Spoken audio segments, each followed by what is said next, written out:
Indo British advanced pain clinic నొప్పి మాయం surgery దూరం ఫర్ అపాయింట్మెంట్స్ 9155515563. నమస్తే, welcome to I dream inside politics with Kavitha.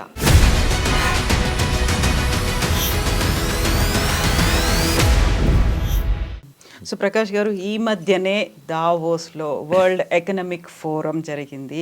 So ప్రపంచమంతా అటువైపు చూసింది. అందులోనూ పర్టికులర్గా తెలంగాణ రాష్ట్రానికి సంబంధించి భారీ ఎత్తున పెట్టుబడులని తీసుకొచ్చాము. తెలంగాణ రైజింగ్ బృందం 2050 టార్గెట్గా మేము వెళ్ళొచ్చాము. 1,78,000 కోట్లు. తెలంగాణలో ఇప్పటిదాకా ఇంత భారీ ఎత్తున పెట్టుబడులు ఎప్పుడూ ఒప్పందం కుదుర్చుకోలేదు. ఫర్ ద ఫస్ట్ టైం జరిగింది అనే మాట. దానికి సంబంధించి ఇన్ని రకాల వివాదాలు, ఆరోపణలు, వాళ్ళ మీద ఒక నమ్మకం లేకపోవడం ఎందుకని ఇలా వినిపిస్తున్నాయి మనం చూస్తున్నాం. ఇక్కడ రెండు కాంప్లిమెంట్స్ ఇస్తానమ్మా నేను. ఒకటి రేవంత్ రెడ్డికి, ఒకటి కేసీఆర్కి దావోస్ విషయంలో. ఓకే, ఫస్ట్ ఏంటంటే దావోస్లో సక్సెస్ అయ్యాడు రేవంత్ రెడ్డి. డెఫినెట్గా ఆయనను అప్రిషియేట్ చేస్తాను. రెండవది, పోయినసారి ఆయన దావోస్ పోయి వచ్చినప్పుడు సోషల్ మీడియాలో కానీ మీడియాలో కానీ ఆయన మీద చాలా విమర్శలు వచ్చినాయి. ఆయన మాట్లాడే ఇంగ్లీష్ సరిగా లేదని రకరకాలుగా వ్యాఖ్యానాలు చేశారు. కొత్తగా ముఖ్యమంత్రి అయిపోయాడు. ఫస్ట్ ఏంటంటే ఒక ఐటీ మంత్రి జనరల్గా అటెండ్ అయ్యే వరల్డ్ సమ్మిట్కి తను ఇనిషియేటివ్ తీసుకొని ఐటీ మంత్రిని ఎంబడి పెట్టుకొని పోవడం శ్రీధర్ బాబును, అది ఒక గొప్ప అభినందించాల్సిన విషయం. ఎందుకంటే ఐటీ మినిస్టర్ కమిట్ కాలేడు, ముఖ్యమంత్రి ఉంటే కమిట్ అవుతాడు. అయితే ఇక్కడ మనకేమైందంటే కేటీఆర్ ఐటీ మినిస్టర్ అయినా కూడా ముఖ్యమంత్రి కుమారుడు కాబట్టి, ఒక డిఫాక్టో చీఫ్ మినిస్టర్గా ఆయన పాలనలో వ్యవహరించాడు కాబట్టి ఎవరైనా దాన్ని తప్పు అట్లే అంటే ఆయన చెప్తే ఆమోదం ఉంది అని చెప్పి. కానీ రేవంత్ రెడ్డి ఏంటంటే అది గమనించాడు. ఆయన ఒక ముఖ్యమంత్రి పోకుండా శ్రీధర్ బాబు ఇండిపెండెంట్గా డిసిషన్ తీసుకోలేడు. వాళ్ళు కూడా శ్రీధర్ బాబుని చూసి పెట్టుబడులు ఇవ్వాలంటే సీఎం ఒప్పుకుంటాడో లేదో అనే సంశయం ఉంటుంది. బట్ అందుకు డెఫినెట్గా ఆయన నేను అభినందిస్తాను.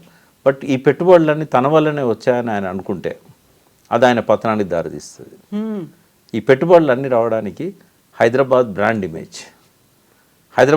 ఇమేజ్ గురించి చెప్పడంలో డాష్ మీద ఆయన విఫలమైండు.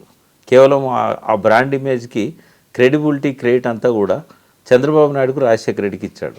పొరపాటున కూడా ఆయన నోట్లో నుంచి కేసీఆర్ గారి పేరు రాలే. బట్ కేసీఆర్ రాకముందు హైదరాబాద్ ఇమేజ్, కేసీఆర్ వచ్చినాక హైదరాబాద్ ఇమేజ్ మనం చూసినట్టయితే వరల్డ్ ఇన్వెస్ట్మెంట్స్ని అట్రాక్ట్ చేసింది కేసీఆర్ పాలనలోనే. అంతకుముందు చాలా తక్కువ వచ్చాయి. చంద్రబాబు నాయుడు ఒక ప్రయత్నం చేశాడు, కొంత వచ్చాయి. రాజశేఖర రెడ్డి గారు ఆ ప్రభుత్వాన్ని కొనసాగించే క్రమంలో ప్రత్యేకమైన డ్రైవ్ లేకపోయినా కూడా ఒక ప్రయత్నం పొన్నాల లక్ష్మయ్య ఐటీ మినిస్టర్ ఉన్నప్పుడు కొంత జరిగింది. ఆయనకి ఇవ్వచ్చు ఆ క్రెడిట్. బట్ ఇక్కడ కేసీఆర్ గారు వచ్చిన తర్వాత 25,000 పరిశ్రమలు హైదరాబాద్కు వచ్చినాయి. అందులో ఫారిన్ ఇన్వెస్ట్మెంట్ చాలా ఉంది. మరి ఇవన్నీ పరిగణలోకి తీసుకోకపోతే ఎట్లా? అది మనం ఈ ఇన్వెస్ట్మెంట్స్ అన్నీ వచ్చాయంటే ఒక 1 year నుంచి రేవంత్ రెడ్డి పాలన వల్ల రాలే. 10 ఏళ్ళ టీఆర్ఎస్ పాలన యొక్క ఆ హైదరాబాద్ వైభవం, గొప్పతనం కూడా ఇందులో ఒక ముఖ్యమైన పాత్ర. కాబట్టి ఒక వరల్డ్ మార్కెట్ను అట్రాక్ట్ చేయగలిగే ఒక గొప్ప హైదరాబాద్ను సృష్టించిన కేటీఆర్ని అదేవిధంగా అదే కొనసాగింపుగా ఏదైతే కేటీఆర్ చేసిన ఎఫర్ట్స్ని ఇంకో 10 ఇంతలు పెంచే విధంగా రేవంత్ రెడ్డి కొనసాగిస్తున్నాడు. కాబట్టి తప్పకుండా ఆయన నేను అభినందిస్తాను. బట్ ఇదంతా కూడా ఒక 50,000 ఉద్యోగాలు క్రియేట్ అవుతున్నాయి. ఇన్వెస్ట్మెంట్స్ ఇచ్చే వాళ్ళల్లో నారాయణమూర్తి కానీ, మెగా ఇంజనీరింగ్ కానీ, వీళ్ళంతా మన ఇండియన్స్ అయినా కూడా 100% అవి వస్తాయని నమ్మొచ్చు మనం. అంటే రాబోయే రోజుల్లో ఇంకా పెద్ద ఎత్తున హైదరాబాద్ విస్తరించడానికి, ఎంప్లాయ్మెంట్ జనరేషన్కి ఈ పెట్టుబడులు బాగా ఉపయోగపడతాయి.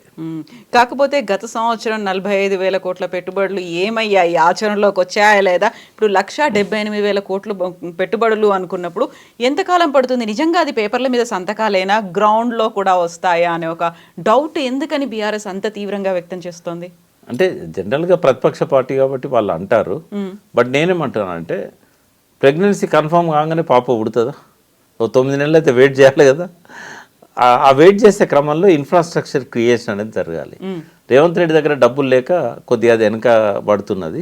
బట్ 4th సిటీ మాత్రం కొద్దిగా ఊపు అందుకుంటుంది. ఆయన ఏదైతే 4th సిటీ అన్నాడో ఊరికే అనౌన్స్ చేశాడు రియల్ ఎస్టేట్ వాల్యూ పెరగడానికి అని అనుకున్నాము. బట్ ఆ రేడియల్ రోడ్స్ ఇవన్నీ కూడా వర్క్ స్టార్ట్ అవుతున్నాయి. RRR సంబంధించిన పనులు కూడా పోతున్నాయి కాబట్టి, ముందుకు పోతున్నాయి కాబట్టి డెఫినెట్గా వస్తాయని అనుకుందాము. ఇప్పుడు అంటే ఒకసారి కమిట్ అయిన తర్వాత వాళ్ళు ప్రయత్నం చేస్తారు ఇన్వెస్ట్మెంట్ కోసం. వాళ్ళకున్న ఇంటర్నల్ ఇబ్బందులు ఏమన్నా వచ్చినప్పుడు మళ్ళీ వెనక్కిపోతారు. బట్ ఇప్పుడు ఏవైతే 2 లక్షల పైన కోట్లు వస్తున్నాయని అన్నారో ఒక 70% 80% వచ్చినా చాలు. 50,000 ఉద్యోగాల కాడ 30,000 ఉద్యోగాలు వచ్చినా కూడా చాలు. అంటే ఆ ప్రయత్నాన్ని అంటే అప్రిషియేట్ చేద్దాం. ఎందుకు ముందు పోయేటోని కాల్బెట్ లాగాలి? నేను ఆ స్టాండ్ నేను తీసుకోను. టీఆర్ఎస్ స్టాండ్ టీఆర్ఎస్కి ఉంటుంది. ఒక విశ్లేషకునిగా I'm appreciating Revanth Reddy. Yes, Prakash garu. Thank you so much, Andy. Thank you.